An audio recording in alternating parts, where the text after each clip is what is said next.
So, hello everyone and welcome to today's webinar, Taking Stock of G20 Sectoral Ambition on Decarbonizing Transport, which is jointly organized by GIZ and Agora Verkehrswende. My name is Alexander Jung. I'm the Senior Associate for New Mobility at Agora Verkehrswende, and it's my great pleasure to kick off today's webinar. Before we are starting with the actual webinar, I would like to point out a few functions in your control panel, which you will see on the next slide, if it is moving.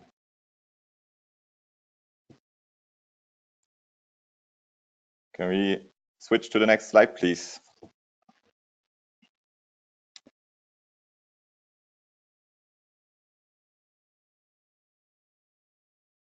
Okay, it seems that I'm currently not in control, so please fix that. Just to mention this, in your control panel that you see on your right, you can, here we go. You can hide the panel, which is marked with position number 1. You can also switch the webinar to full screen mode, which is on position number 2, and you can adjust the language in the webinar tool, which you can find on position number 3. You are muted during the presentation, so we kindly ask you to write your questions, remarks, or also your feedback to the report in the question window, which you can find at position number 4 in the control panel. If you did not download the G20 report before on our website, you can also find in your control panel a download link for the file, which you can find at handouts. So coming to the webinar, the objective of this webinar today is on the one hand to introduce you to a joint publication of GIZ and Agora Verkehrswende on the sectoral ambition in decarbonizing transport in the G20 countries, which we have published for last year's COP. And on the other hand, we also want to include you in the process on how to update this report for a second edition that we will release later this year in fall. For this reason, we also included a quick poll function in this webinar, which I will introduce you at the end of my presentation. So after my introduction, I will hand over to Daniel Bongardt, who is the Senior Advisor on Transport and Climate Change at GIZ. And Daniel will present the key outcomes and the conclusions of the G20 report to you. He will be then followed by Marion Vieweg, who is the founder of the consultancy Current Future. And Marion was working with us on the last year's report, and she will be also supporting us in the preparation of the second edition this year. Today, she will give you a more detailed insight into the country fact sheets that are also included in this report. And she will collect your feedback based on the quick poll tool that I'm going to introduce to you. As most of you are probably already aware of the work of GIZ, you might not have heard of Agora Verkehrswende before. So for this reason, I will just briefly say a few words about our work and give you an idea of who we are. So Agora Verkehrswende is still a quite young initiative that is founded and financed by Stiftung Mercator and the European Climate Foundation since the beginning of 2016.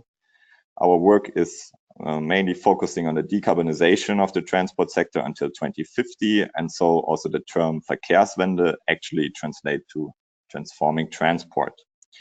For now, we still have a stronger focus on national land-based transport in Germany, but we already carried out first projects with an international scope as the one that we introduced to you today. And we are also planning to increase our international activities within the upcoming years.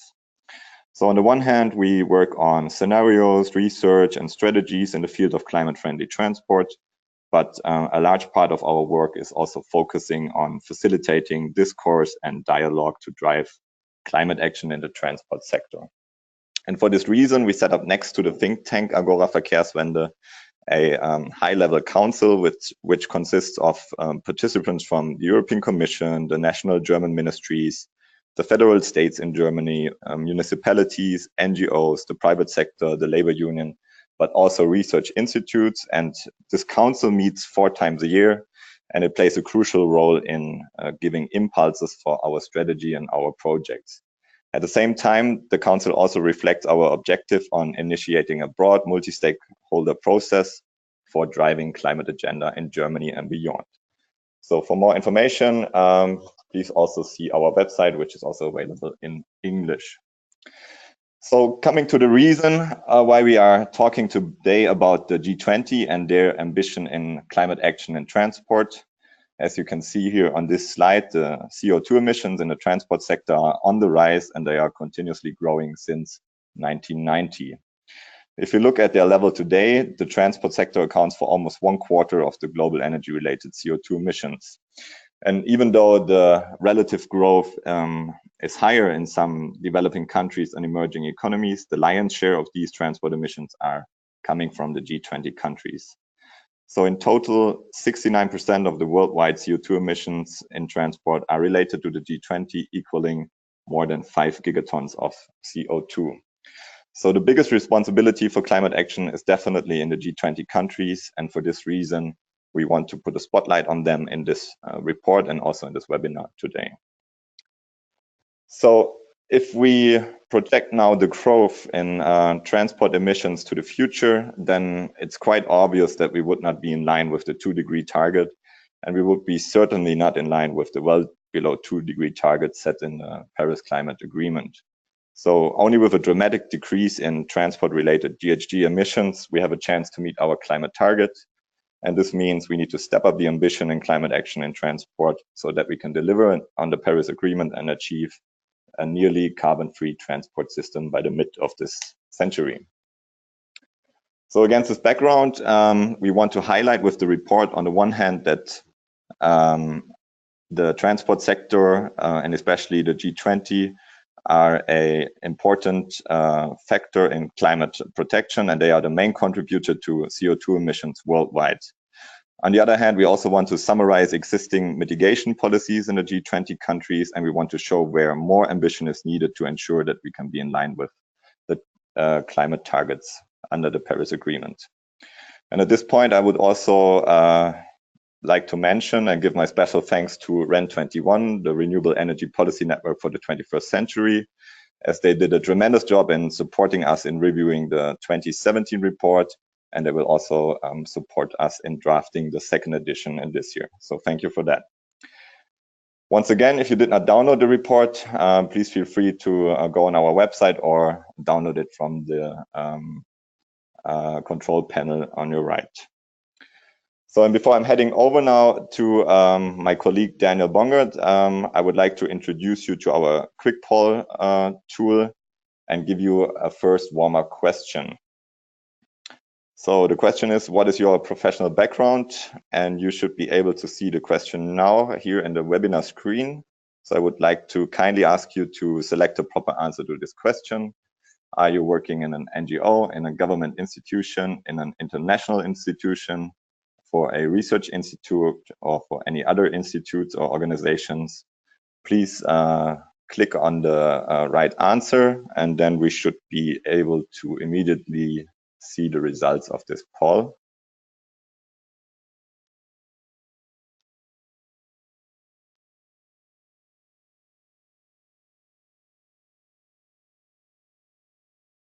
So the result should be coming up in, there we go.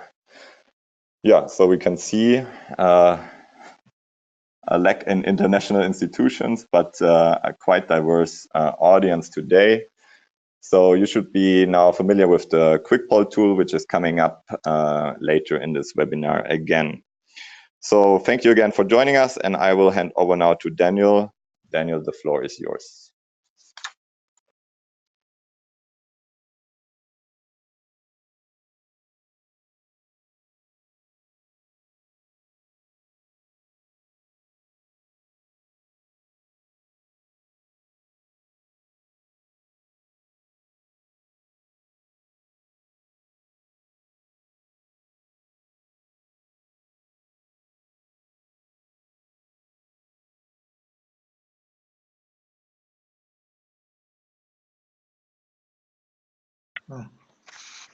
So, hello everybody. My name is Daniel Bongardt. I'm hopefully I can now turn on to the next presentation.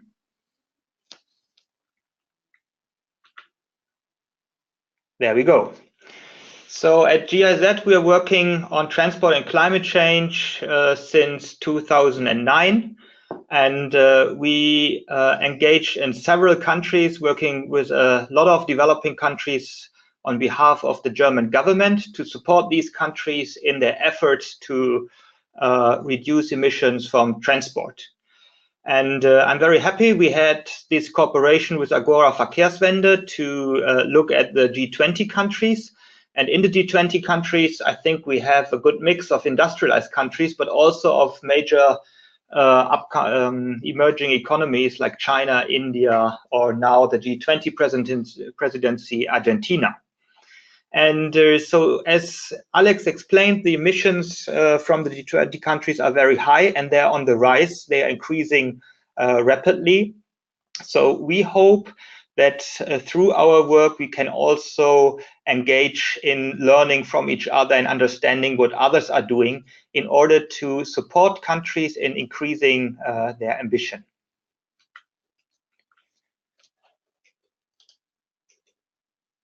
So, as Alex has mentioned, in the report, the main element really are the country fact sheets.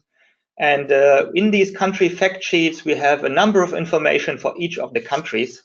However, my presentation will not go into this, but I leave it to Marion. So I will give you a rough overview about the total situation in all the G20 countries. And I think this chart is very important, also very impressive, that of course the bulk of the emissions comes from road transport, road-based land transport.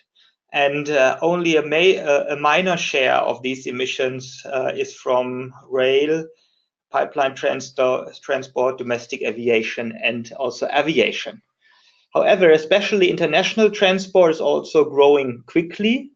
And so that will be also an upcoming issue in the future. However, in these numbers, this is only partly included. So it's also important to say that most of the emission growth comes from the G20 countries. And here we see an outstanding development during the last years in China. So where there's major increases in the emerging economies. And that's also why the German government finds it so important to cooperate internationally on decarbonizing transport and on working on these issues internationally, as every saving that could be made in Germany will be easily surpassed through emission increases in other emerging countries. One of the findings where we are also working since quite a long time is that the development of the gasoline prices was something where many people also had the hope that increasing prices will make transport emissions to drop and will make increase the efficiency of the transport and reduce emissions because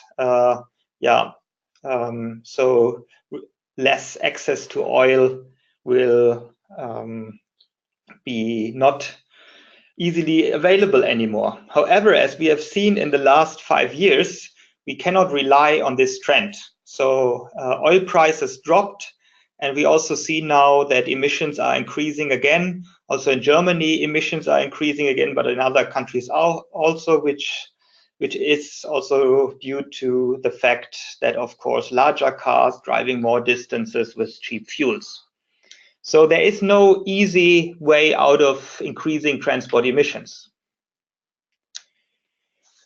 We now also had a look in the nationally determined contributions, the so-called NDCs. These are the climate plans submitted by all countries prior to the Paris Agreement. And we did an analysis of the INDCs in that report in order to also look at what's in there. We see when we look at the G20 countries that only Japan has a transport-related GHG reduction target, while all the other countries do not specify any sectoral specific issues. what we see in many NDCs is that some specific mitigation actions are listed. For example, fuel economy standards in the US, or so in China, there's an emphasis on public transport development. However, there's some hope as if you look deeper into the analysis and you go beyond the NDCs, look at other sectoral strategies or sector implementation plans, then many countries have transport-related GHG reduction targets. In China, for example, it's an energy intensity target in the 5-year plan. In Germany, we now have in our long-term climate action plan for 2050 the GHG emission reduction target by 40 to 42% until 2030. Also, other countries have these targets. So there's the hope that in the next round of NDCs, there can be more ambition. And I think that is an important message, that within the NDCs, within the Paris Agreement, these NDCs will be submitted every 5 years. And currently, many countries already have started to review their 2015 NDC in order to submit a new submission by 2020. And then in 2025, we will have another round of submissions. So the idea of the Paris Agreement is to increase the ambition. And so that is also the so-called ambition cycle that can be used for transport. This relates to the fact if we want to decarbonize transport, we basically have 2 approaches we need to follow. So on the one hand, we need the mobility transition. And this means that we have to avoid, shift, and improve. Avoid means we need to avoid long distances traveled, reduce the distances, and have, for example, the city with short ways, where easy access to shops, workplaces, healthcare, and so on. Secondly, we need to shift the mobility towards the low carbon modes, the very efficient modes like public transport or freight rail. And we also need to improve quite a lot the emission intensity. So in addition to that, in order to decarbonize transport, the mobility transition alone will not be enough, but we need the energy transition in transport as well, which means we need to tackle the fuel question. And one of the key things is, of course, Elena, you are somehow talking here in the webinar. Something I need to consider? No, sorry. So we need to touch also the energy transition in transport, which links to the fuels. And basically, electric mobility is, of course, one of the key strategies to be able to include more renewable energy in that section. So in order to assess these strategies, we were considering to analyze also the mitigation actions that the countries already have decided on and taken on. So this is the status quo of mitigation action, and I showed 2 graphs.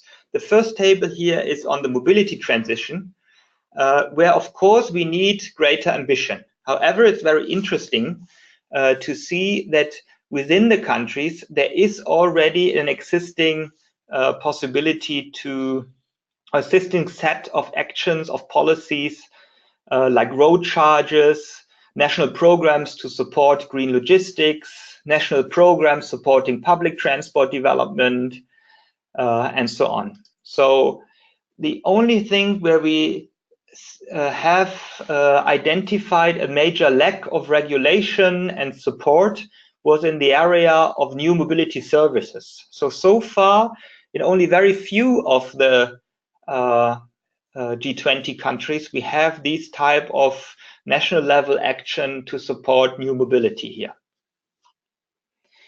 So, however, I have to say that the fact that a policy or mitigation action is existing does not mean that it's very effective or leading to very high emission reductions.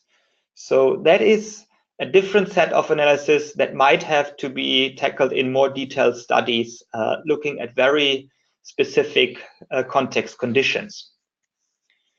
So coming now to the second set of measures related to the energy transition in transport, we need greater ambition too.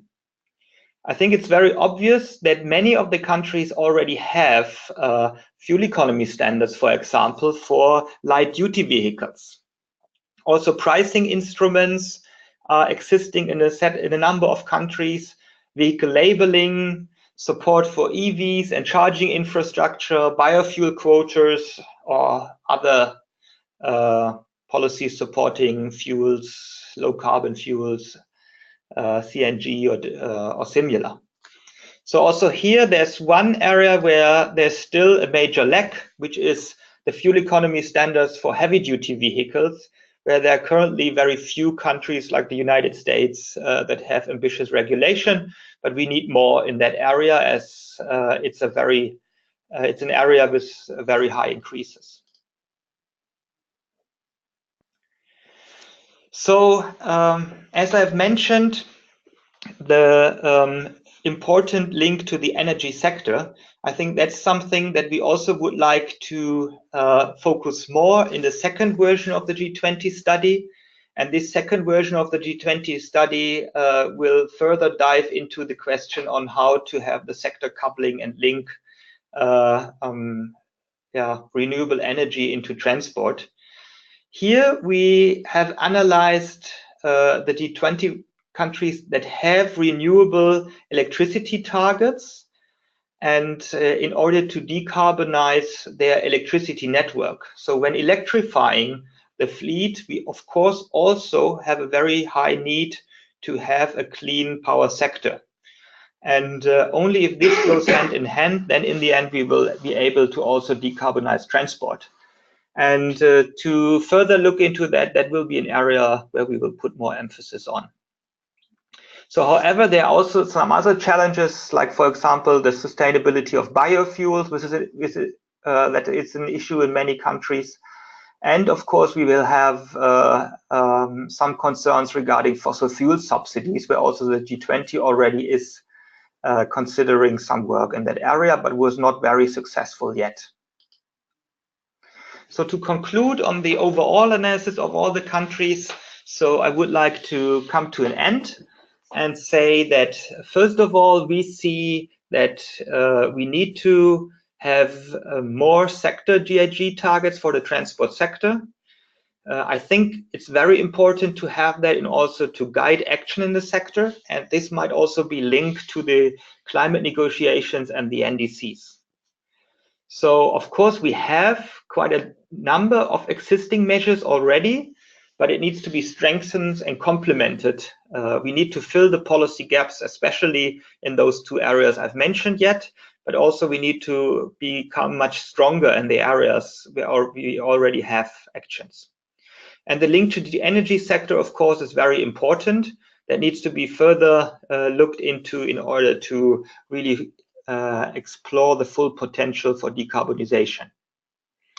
However, when looking at the G20 level, then it's also a very important discussion, what can the G20 do? And I think there is the possibility to expand collaboration between the countries, not even only G20, but also beyond. But learning from each other, I think, is a very important area where we need to look deeper into what have been your experiences, how can we strengthen our mitigation actions, where can we go for that.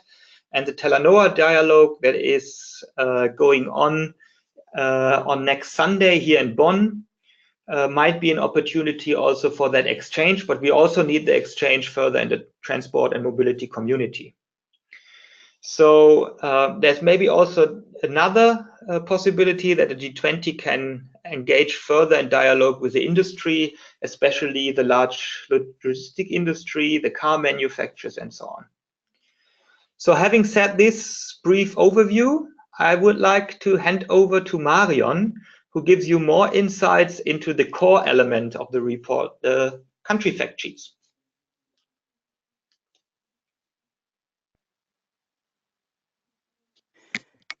Thank you, Daniel, and welcome also from my side.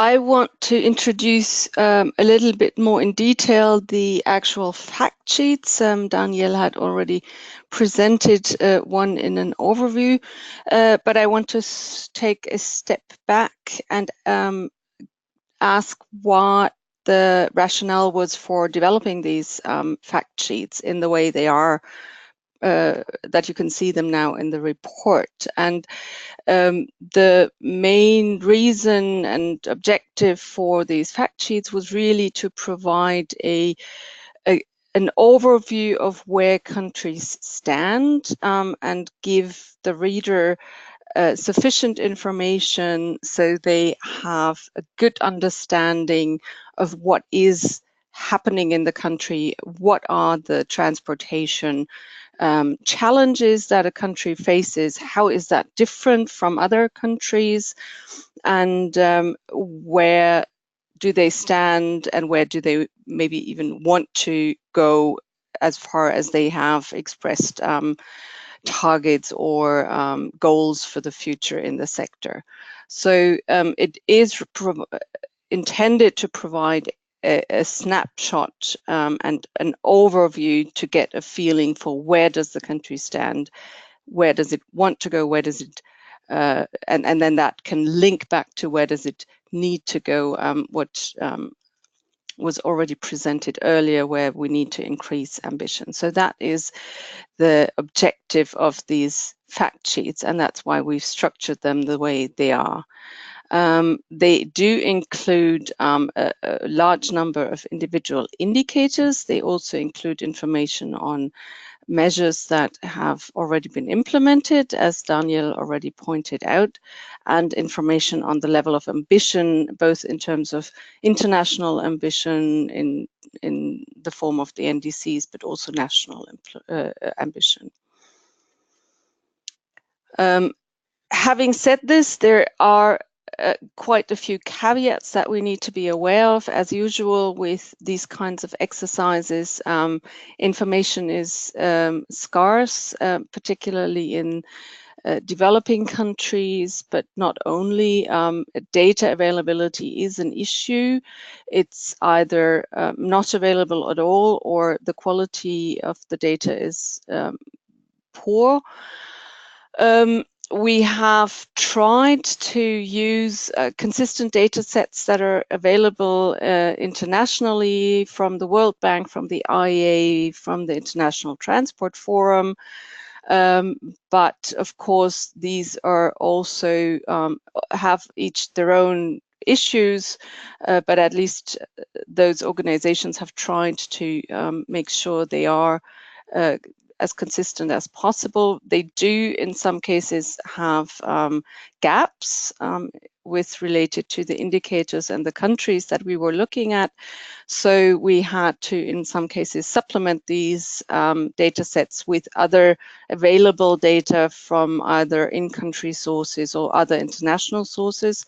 So you need to be aware that the data may not always be fully comparable between different countries. So it's always important to exactly look at the data sources and also the years, because sometimes there's only data for particular years available. What makes it very difficult to go into more detail, particularly when we look at the measures, is that in many countries there's no or limited information available in English. We have tried to work around that with native speakers as far as we could, but there is limits to what we could do. So, but probably the largest caveat that Daniel already mentioned just now in his last slides is we do not assess the adequacy of the measures that are presented. What we did is we looked if a country has measures in place in a certain area. We did not assess how far these measures are really stringent, how ambitious they are, and whether they are inclined to deliver either national targets or international targets. So that is important to keep in mind when looking at the fact sheets. So before we dive into the fact sheets, we want to actually ask a couple of questions from you regarding the format of these fact sheets. Currently, they are only available within the overall report. So we would like to know from you whether you would like to, or whether you would see it useful to have them available as individual country fact sheets, either in the form of a PDF document or on an online platform. And please complete now, and we'll quickly see the results.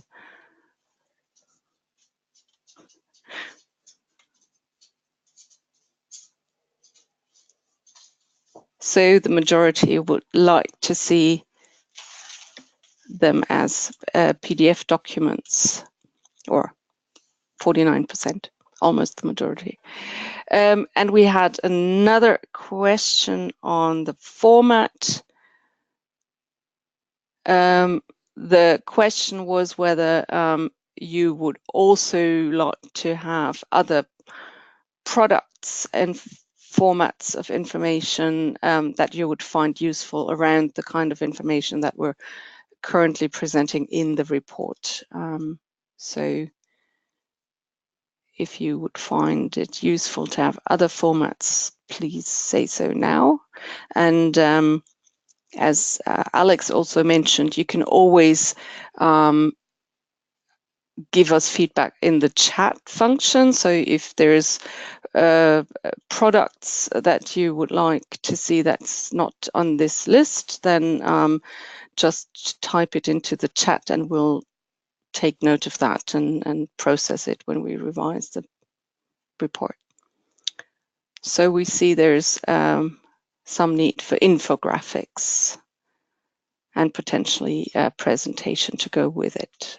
Thanks a lot, and we'll now dive deeper into the individual fact sheets. I've taken Germany as an example because it's the country I live in and I'm most familiar with, but all the fact sheets have the same structure. So this is about how the structure works and why we've chosen to do this the way we do. I will go through each page. There's 4 pages in total for each country. So we've tried to condense all the information onto those 4 pages.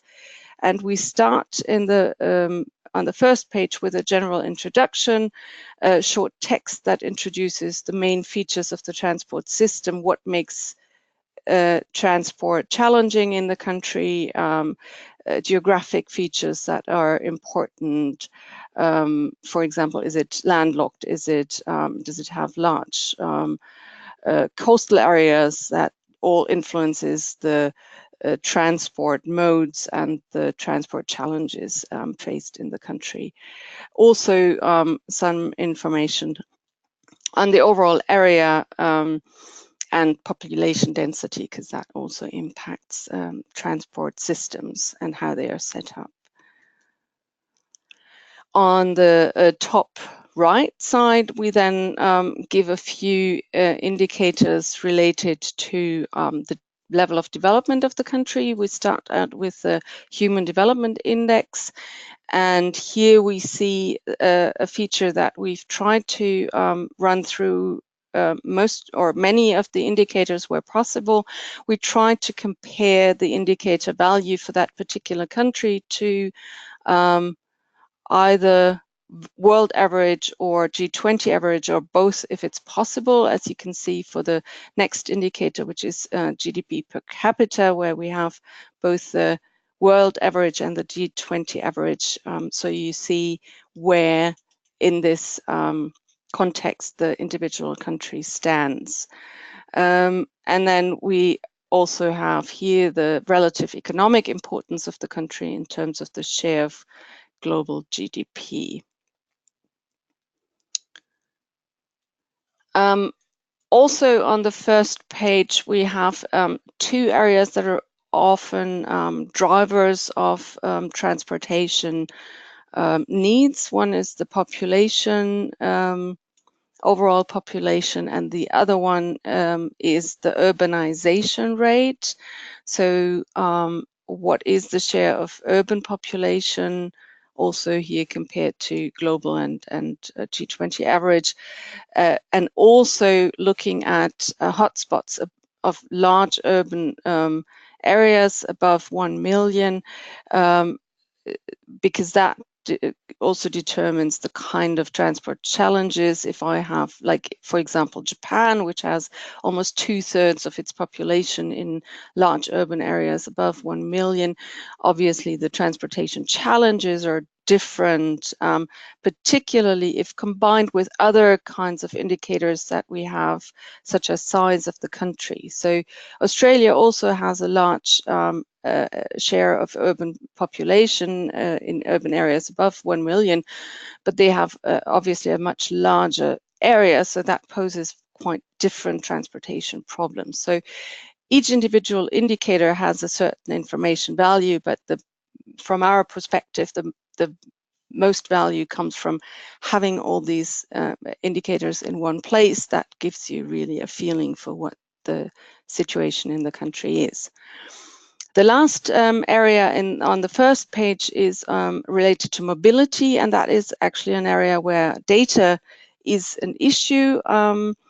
Data situation is quite difficult for a lot of countries. We do not have this kind of data, but we've tried to present it where we could find it.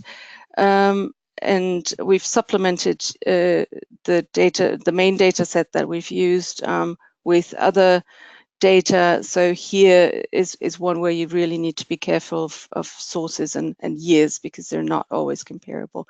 We look at the number of vehicles per 1,000 inhabitants, motorization rate.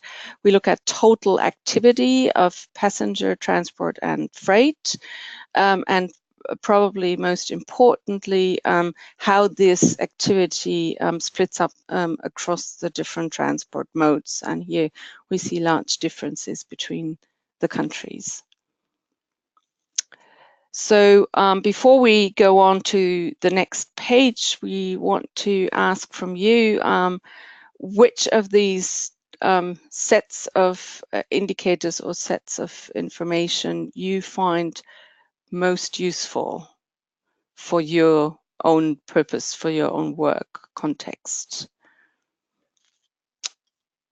And the background for these questions is I will ask the same question for each of the pages, is that we're trying to see what is really the most interesting for you, so we can put more focus on this in the next version, and maybe shorten elements that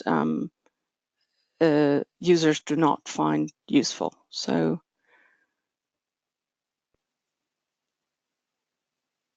okay, that's quite helpful. Thanks a lot.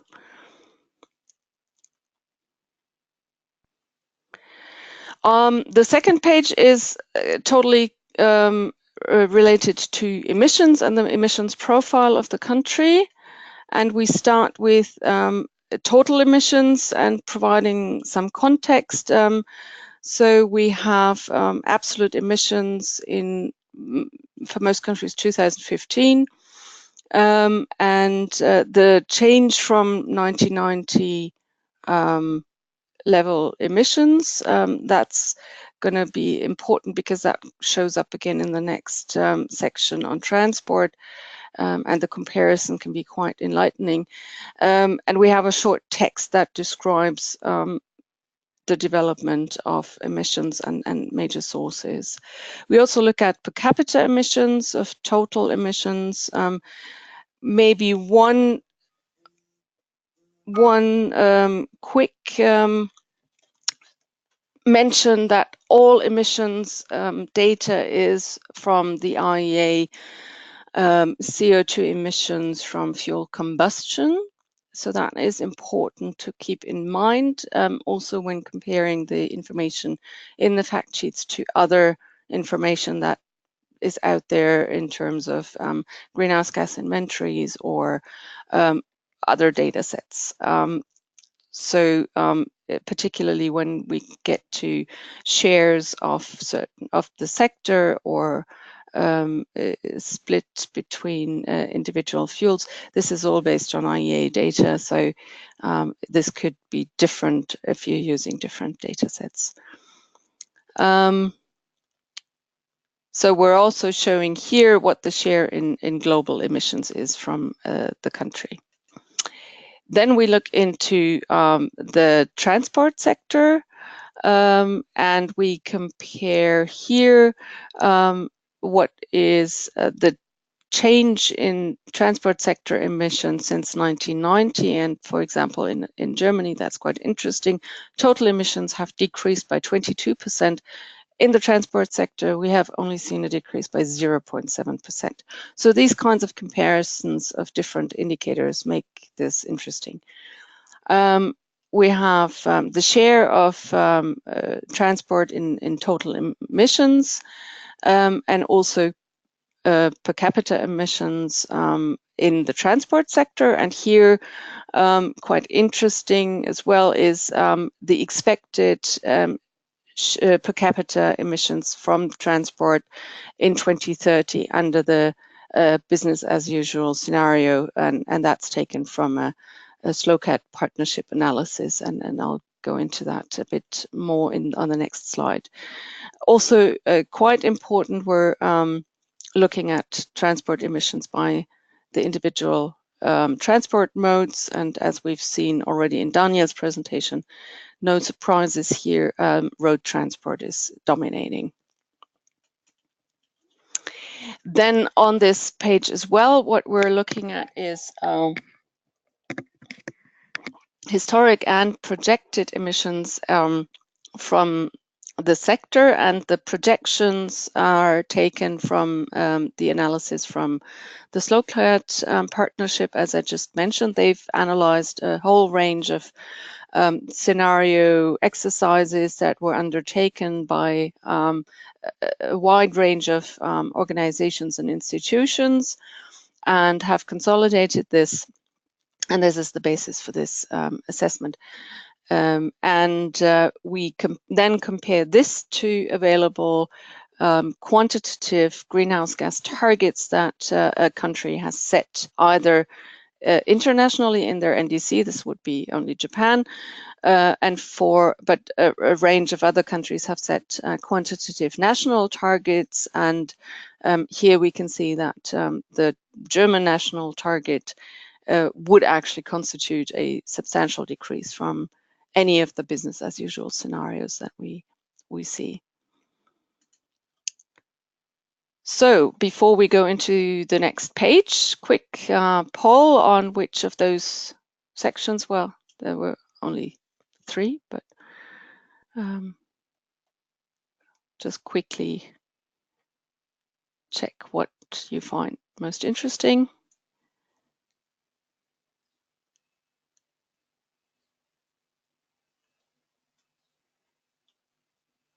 And then we can see the responses.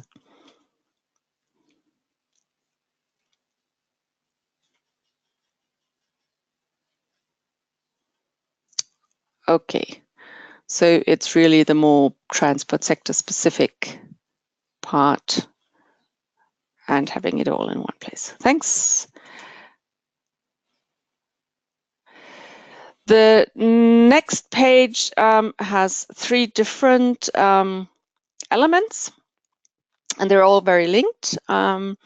We start with energy use in the sector. Unfortunately, the bottom of the slide is cut off, but I think you'll get the gist. Here we have a look at fuel prices, gasoline and diesel prices in the country, and Daniel already showed the overview and development over time. Here, this is looking at the current prices and how that compares to the global average and the G20 average in the country. We also look at the split between different fuels in the transport sector.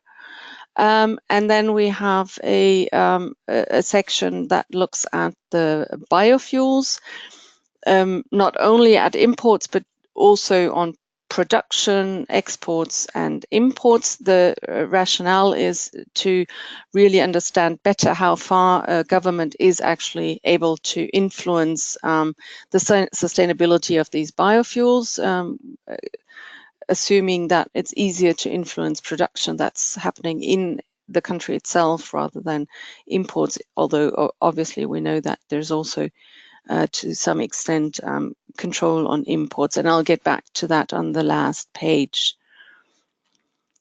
In the middle panel, we have a closer look at electric vehicles.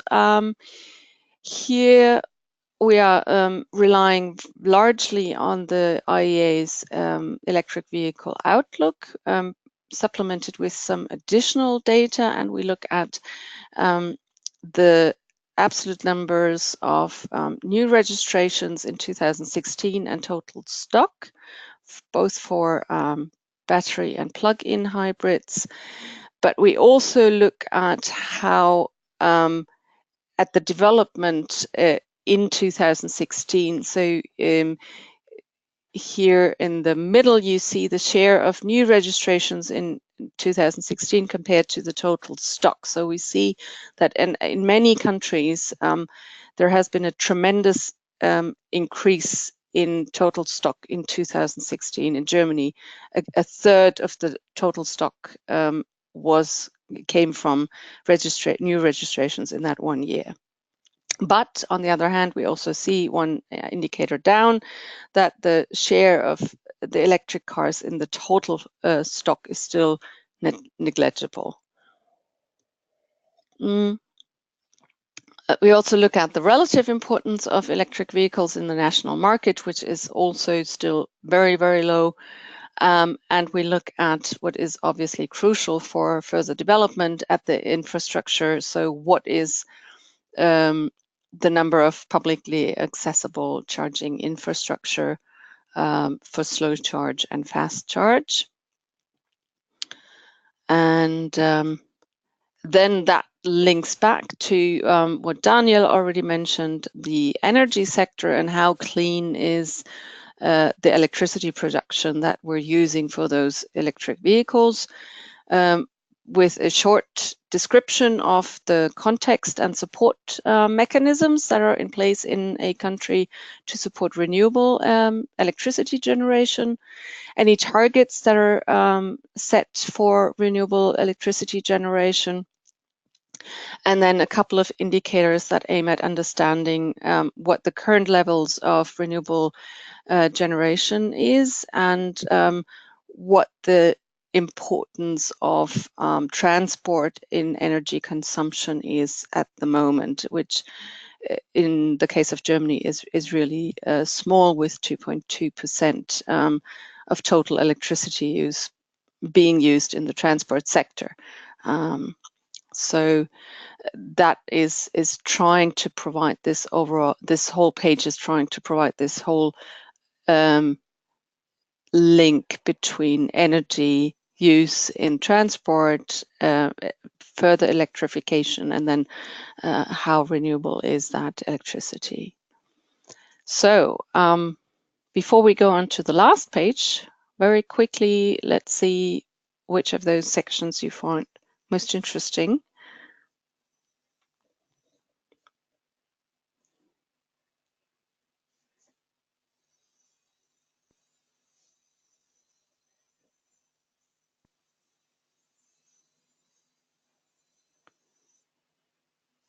Thanks, and I think we can see the result.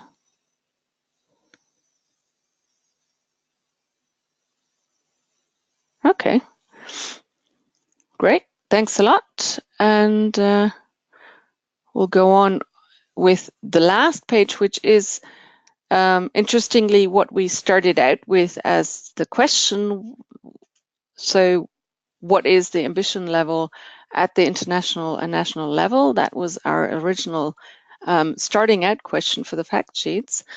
And we here show as context the general NDC, so the general commitment submitted to the UNFCCC.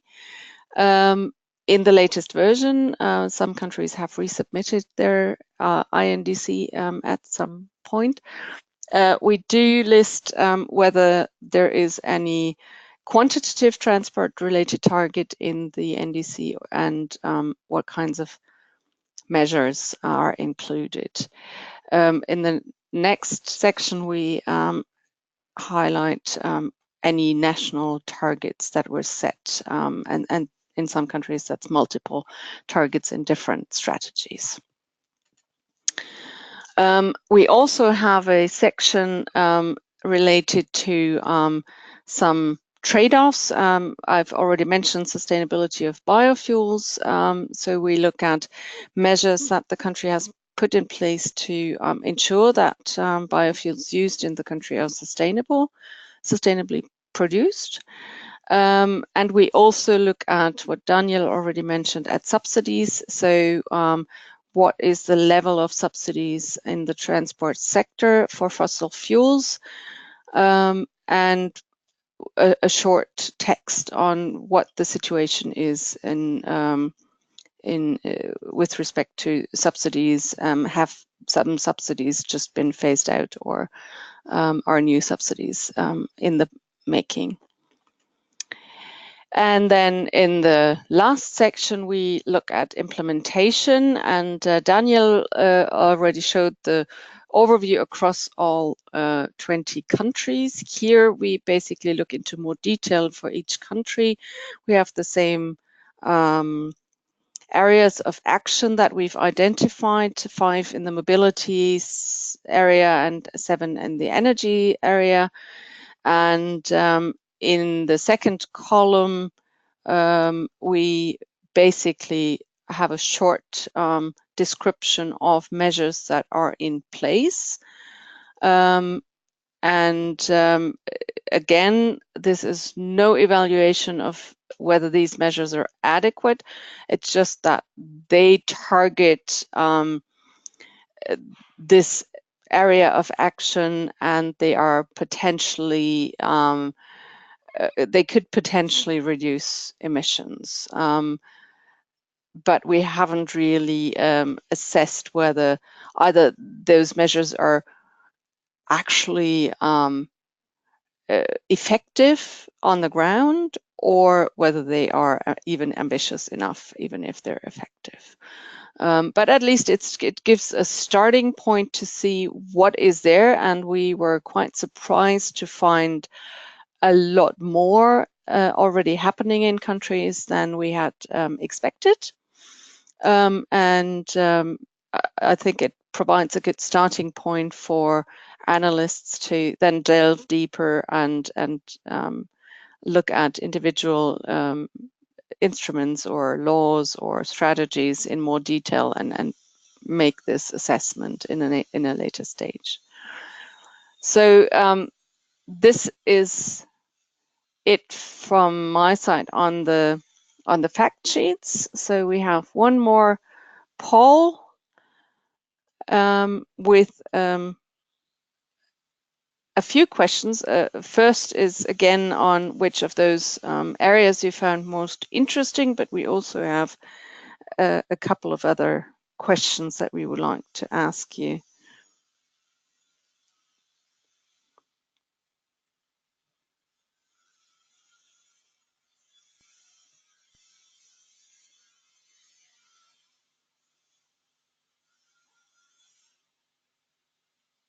Okay.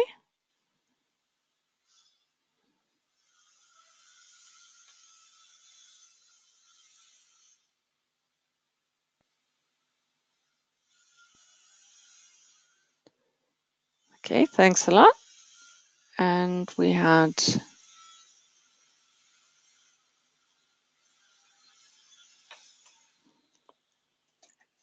we wanted to know whether you would find it useful to have a closer look at the national level targets.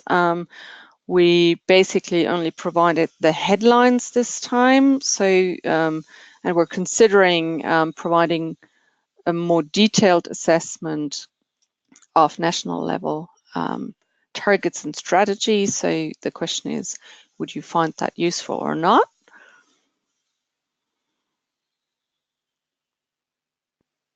Okay, that's pretty clear. And I think we have one final question. And that is for which purposes you would use the information in the report, or you have used already, for those who have already had a look at the report. This can also help us to make sure the information is presented in a way and the right kind of information is presented in a way that's most useful for you. So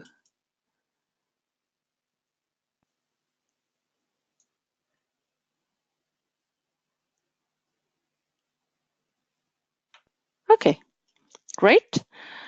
Thanks a lot. And that's all from my side. And I'll hand back to Alex.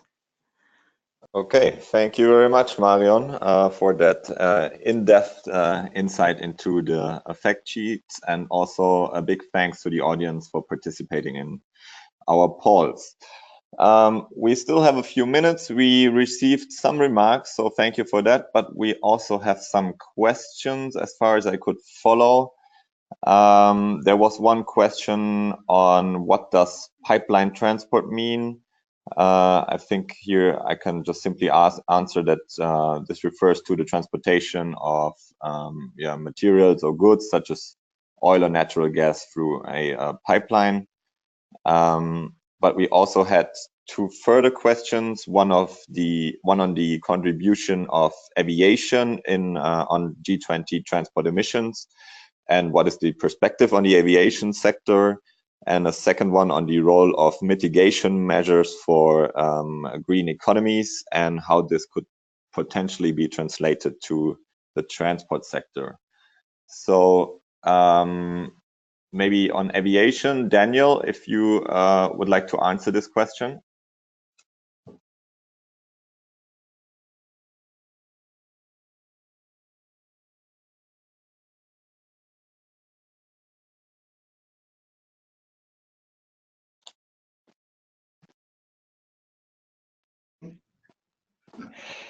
Yeah, thank you for the question. I was still muted.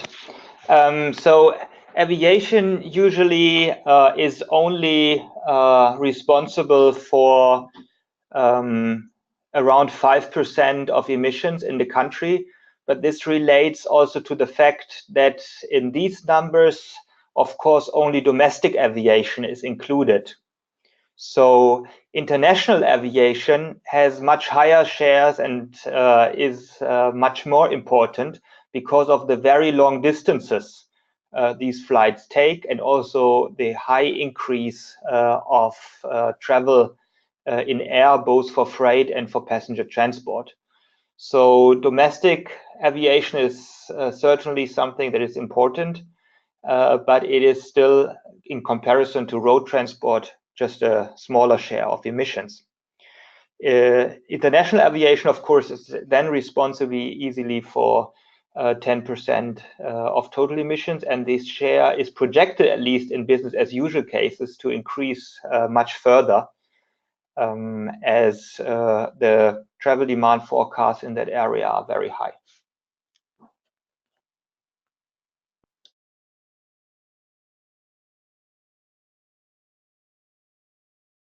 Okay, so thank you very much. There was a second question on the role of mitigation measures and how we could potentially include this in this report.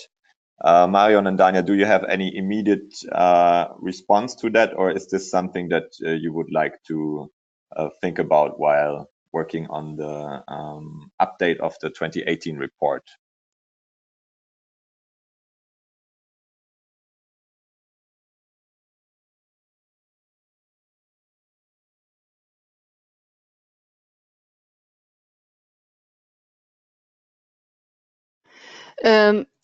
Thanks, Alex. I think it would be that question needs a little bit more thinking. So I'd rather get back to that in writing, and we can discuss how we can reflect that a bit more in the report.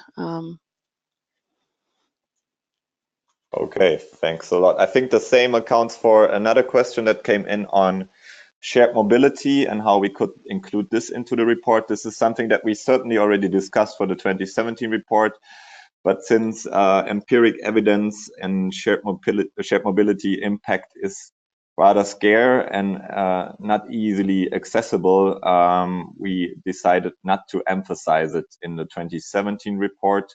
However, I am sure we will discuss this this year when working on the update again, as shared mobility activities and services are increasing, and it certainly can play a major role in reducing the transport volume. So this is something that is already on our agenda and that we will take a closer look into for the 2018 report.